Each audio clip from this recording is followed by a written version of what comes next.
I'm in the process of turning a mass-produced, boring, stock-looking Nissan Frontier into a unique, custom, overland-ready dream rig.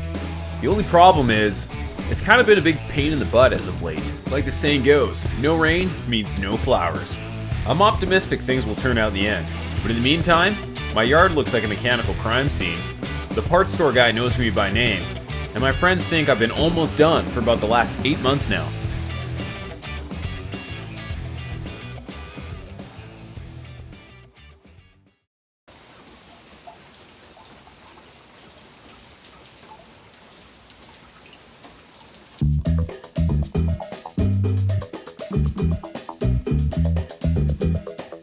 Sometimes, people get these wild thoughts popping into their heads. Thoughts that are fun to think about for a second, but are just so crazy and unrealistic that they usually just move on and come back down to reality. Apparently, I'm not one of those people. I love these big crew cab long box Frontiers. I also love 6-speed manual transmissions. And so, I'm marrying the two as the first stage of what I'm hoping will be my ultimate dream Frontier build. Last episode, I pulled the engine and transmission. I took advantage of the rare access to this section of frame and did a little restoring. The POR 15 worked out pretty great. On today's episode, I try and lay the groundwork in anticipation for the new manual transmission. Shockingly though, it's not as straightforward as you might expect. In fact, it's not really straightforward at all. I'm starting off by tackling the fact that there's no hole for my stick shifter. There's no point in having a manual transmission down there if there's no way to shift it. Luckily, I've got the old base and boot for reference. And even more luckily is the fact that we eat lots of Papa John's pizza. The stuffed crust, shakaroni, is a good time, and the garlic dip is off the chains. I'm really excited to be converting this truck to not only a manual, but a 6-speed manual. These 6 speeds were distinct features for the Nismo trim models, and dropping one into a long bed D40 will make for a unique truck, as most 6-speed crew cabs were short bed models. The gear ratios and wide space gates made them notoriously smooth for shifting, and that 6th gear is really nice to have for soaring down the highway. And as far as these trucks go, perhaps the best part is no need for a Nissan designed transmission cooler. Unfortunately, the D40 autos were absolutely plagued with SMOD issues, also known the strawberry milkshake of death. 05 to 2010 auto models suffered from internal rad failure, causing coolant to mix with the transmission. This made a frothy pink sludge, which destroyed the poor transmission. But thankfully, we won't need to worry about that, as all we'll need is some good old-fashioned heavy gear oil to slosh around to keep this thing happy. There's not a lot of room in here, and the hole saw is great for banging out some neat-looking corners in tight quarters.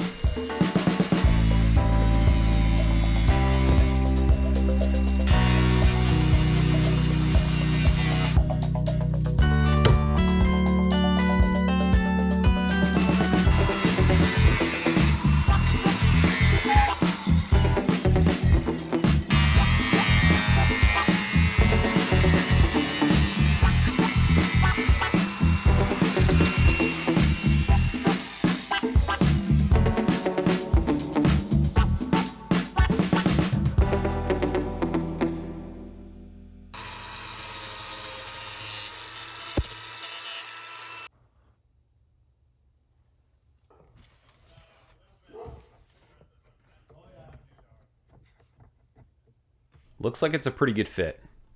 I know it's just a hole, but for some reason, this really does feel like a big leap of progress.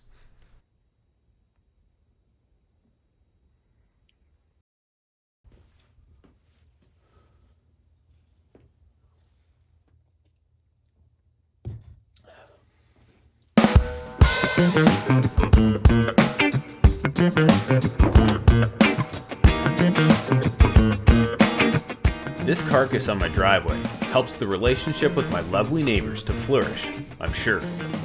Nonetheless, it's time to harvest some more internals. I'm after the clutch pedal and master cylinder. I might just end up buying a new master cylinder, but I'll need to remove it to get at the pedal anyways, so I may as well check out its condition.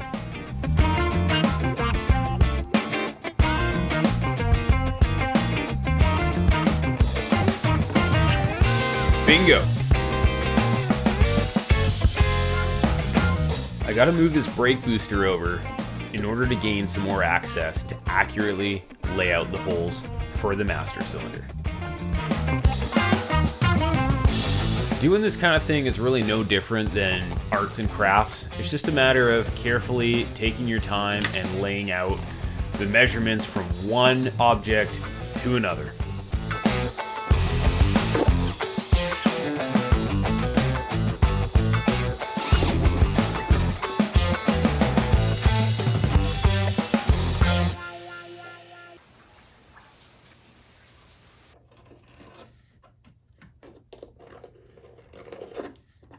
This has got to be one of my favorite little tools. I'll leave a link in the description.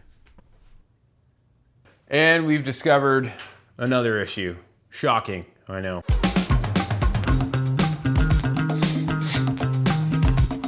So I'm holding this clutch pedal, which, believe it or not, is a key piece to any vehicle that contains a manual transmission. I was under the impression that the bodies were the same between Nissan Frontiers containing manual transmissions and Nissan Frontiers with automatic transmissions. But pulling this clutch out of my 2005, along with the transmission out of my 2005, I've come across a bit of an issue.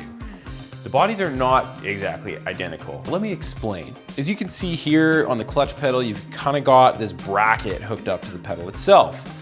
On this bracket, you've got this elevated section right here, which bolts into the body. My assumption would be, not that I particularly did very well in physics, but my assumption would be this bracket would kind of act as a brace. So as you push on the pedal, like so, this would kind of support everything and it's not gonna kind of like fall, out that way. Unfortunately though, on this truck here, we don't have anything to bolt this bracket to. On my 2005, integrated in the body is actually this section which has, kind of like a threaded nut built into the body, and it's perfectly formed to fit this bracket. However, on this truck, I don't have that. So all you're really depending on are these studs to secure this pedal, which obviously is not really ideal in the long run. The last thing I want is to be hammering on this clutch in the middle of nowhere for it to slip out of its spot due to the fact that the only place it's really mounted are these two studs right here. Not ideal. I really want to incorporate this bracket somehow and secure it in ideally 1, 2, 3 spots, not just these two studs. So that kind of brings us to a bit of a crossroads in the project. Option number 1 is we can scrap the whole project. Or option number 2 is we figure it out. I've got a couple more ideas. I'm kind of leaning towards option 2. So let's dive in.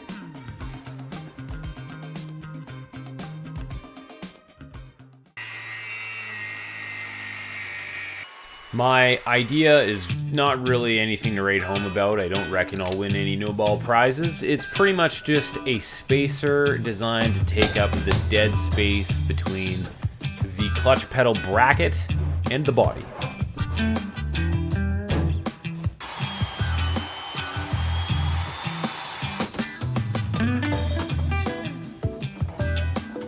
So you know that saying about measuring twice and cutting once? Well, it turns out it's more than just something good to say. It's good to actually do as well. Turns out I didn't measure properly, and so I went up a size or 2.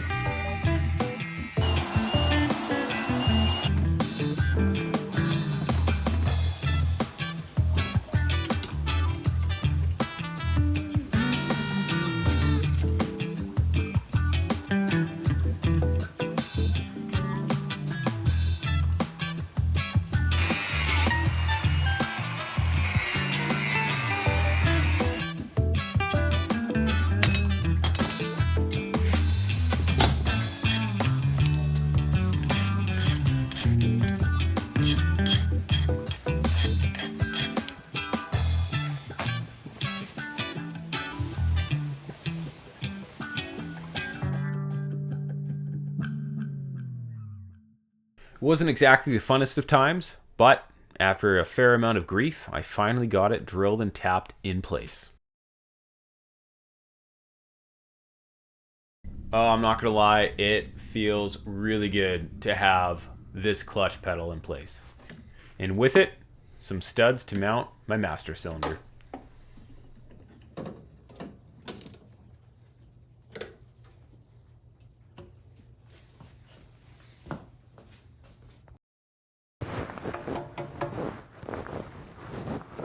Paint's actually held up pretty nicely.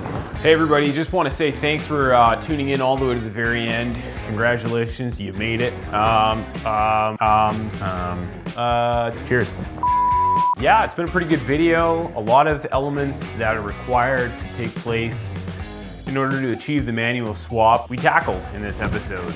Really figuring out how to get the clutch pedal in there, the hole cut out for the stick shift. And now it's just about running the lines from the master cylinder essentially to the slave cylinder, which I'm probably gonna order from Nissan, so hopefully they'll be here by the next episode just so we can install that kind of stuff. And in the next episode, we actually get the engine and transmission in place. So pretty excited to edit that video and post that in the next couple of weeks here. And we're inching closer to getting this bad boy in. This is the flat deck that I built 2 years ago, that I initially built for Fiona, and we're going to be putting it on this truck. So still a ways away, but we are getting there. So thanks again for you folks that have tuned in all the way to the end. Really appreciate it, and we'll see you on the next episode. Cheers.